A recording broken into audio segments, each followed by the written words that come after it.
इससे क्या सिद्ध हुआ? बोले जनक जी पहले ही कह चुके थे, इसको कोई मनुष्य, गंधर्व, यक्ष, किन्नर, देवता भी नहीं उठा सकते, मनुष्य की तो कोई गति नहीं है।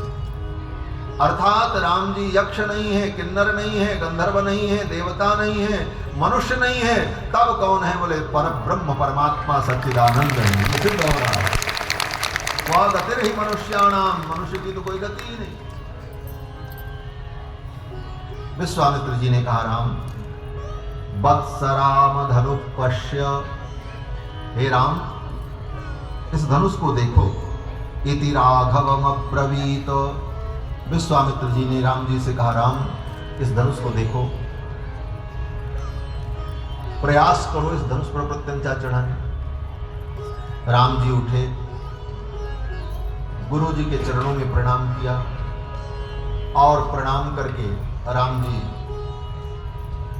धनुष के सन्निकट जाने लगे। अब राम जी जाते हैं तो कैसे जाते हैं?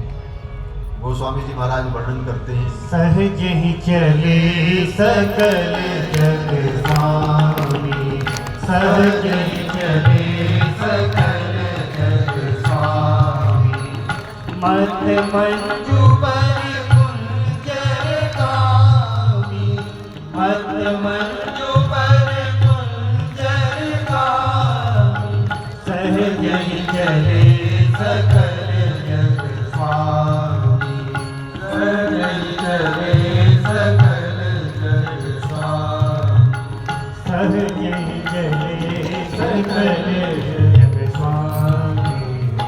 बड़े ही सहज भाव से भगवान चल पड़े और जब धनुष के पास पहुंचे तो राम जी को कोई गर्व नहीं,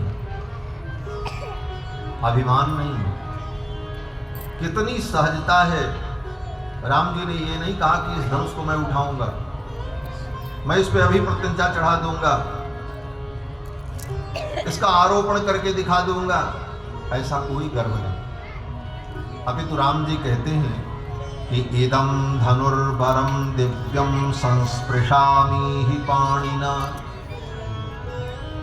इस धनुष को, इस श्रेष्ठ धनुष को पहले तो मैं छूने का प्रयास करूंगा और अगर मैं छूने में सफल हो गया तो यत्नवाश्च भविष्यामि तोलने, तब मैं यत्नवान माने प्रयत्न करूंगा, यत्नवाश्च भविष्यामि, मैं प्रयत्न करूंगा इसको उठाने का, तोलने, तोलना माने उठाना, और अगर मैं उठाने में समर्थ हो गया तो पूर्णे पिवा, तब इस पर प्रत्यंचा चढ़ाने की कोशिश करूंगा, आरोपण करने की कोशिश करूंगा।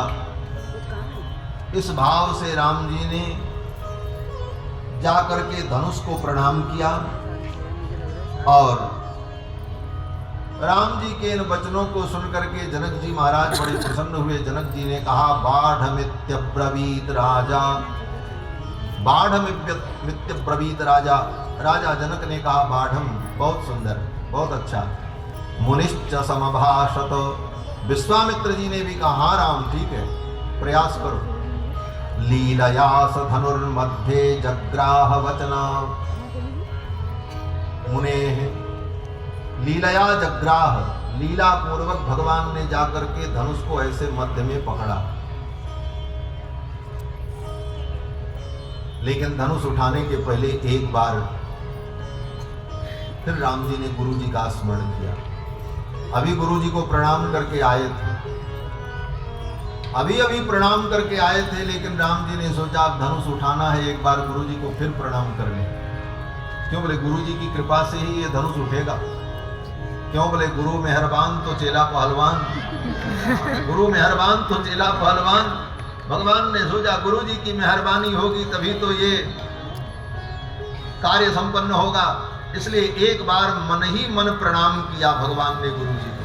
गुरु ही प्रणाम मन ही मन कीना, गुरु ही प्रणाम मन ही मन कीना, अखिला करुणाई धनु दीना, अखिला करुणाई उठाए धनुष कीना।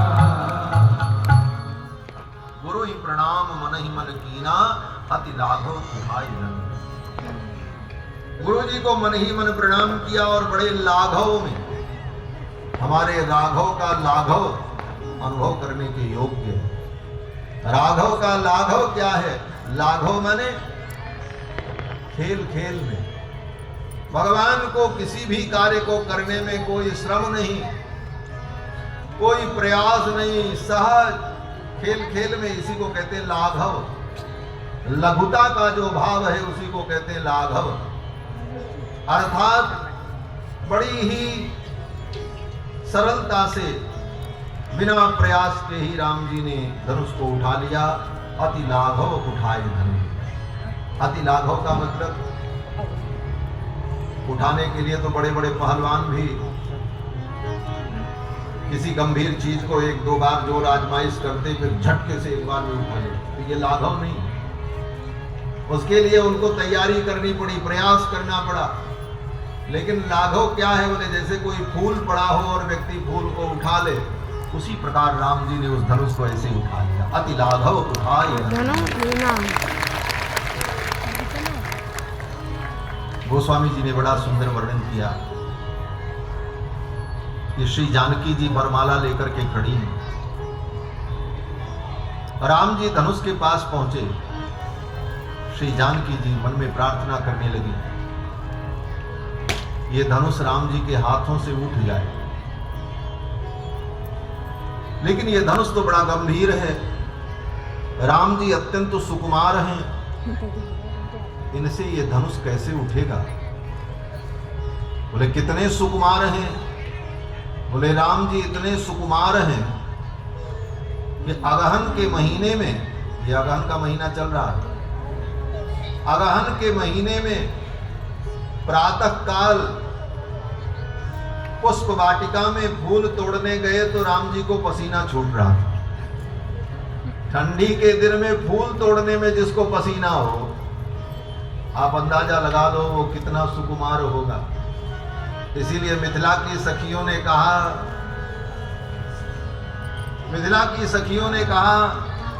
कि सरकार काहे छूटल लिलार पर पसीना हो, लाल काहे छूटल लिलार पर पसीना। काहे छूटल